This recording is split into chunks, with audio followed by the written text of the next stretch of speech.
Primeira carta de Pedro, de número 2. A pedra viva e a nação dedicada ao Criador. Portanto, abandonem tudo o que é mal, toda mentira, fingimento, inveja e críticas injustas. Sejam como criancinhas recém-nascidas, desejando sempre o puro leite espiritual, para que, bebendo dele, vocês possam crescer e ser salvos. Pois, como dizem as Escrituras Sagradas, vocês já descobriram por vocês mesmos que o Salvador é bom. Cheguem perto dele, a pedra viva que os seres humanos rejeitaram como inútil, mas que o Pai escolheu como de grande valor. Vocês também, como pedras vivas, deixem que o Pai os use na construção de um templo espiritual, onde vocês servirão como sacerdotes dedicados ao Pai. E isso para que, por meio de Yahushua HaMashiach, ofereçam sacrifícios que o Pai aceite, pois as Escrituras Sagradas dizem: Eu escolhi uma pedra de muito valor, que agora ponho em Sião, como a pedra principal do alicerce. Quem crer nela não ficará desiludido. Essa pedra é de muito valor para vocês, os que creem, mas, para os que não creem, a pedra que os construtores rejeitaram veio a ser a mais importante de todas. E em outra parte das Escrituras Sagradas dizem: Esta é a pedra em que as pessoas vão tropeçar, a rocha que vai fazê-las cair. Essas pessoas tropeçaram porque não creram na mensagem, de acordo com a vontade do Pai para elas. Mas vocês são a raça escolhida, os sacerdotes do Rei, a nação completamente dedicada ao Pai, o povo que pertence a Ele. Vocês foram escolhidos para anunciar os atos poderosos do Criador, que os chamou da escuridão para a sua maravilhosa luz. Antes, vocês não eram o povo de Yah, mas agora são o seu povo. Antes, não conheciam a misericórdia do Pai, mas agora já receberam a sua misericórdia. A conduta do cristão.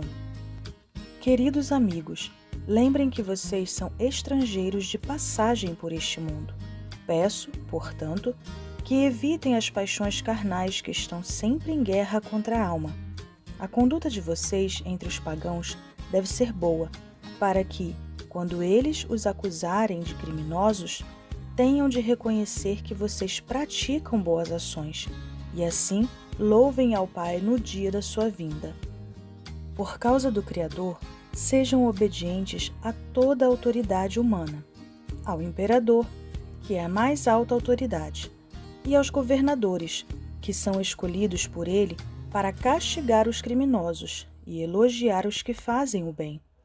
Pois o Pai quer que vocês façam o bem, para que os ignorantes e tolos não tenham nada que dizer contra vocês.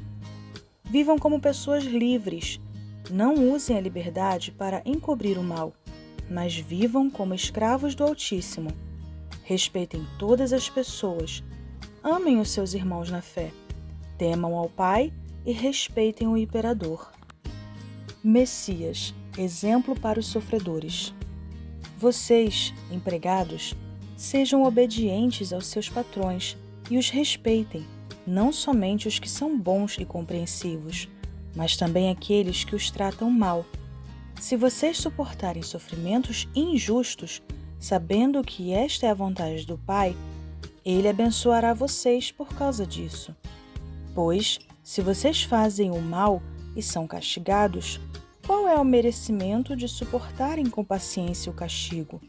Mas, se vocês sofrem por terem feito o bem e suportam esse sofrimento com paciência, o Pai os abençoará por causa disso, pois foi para isso que Ele os chamou.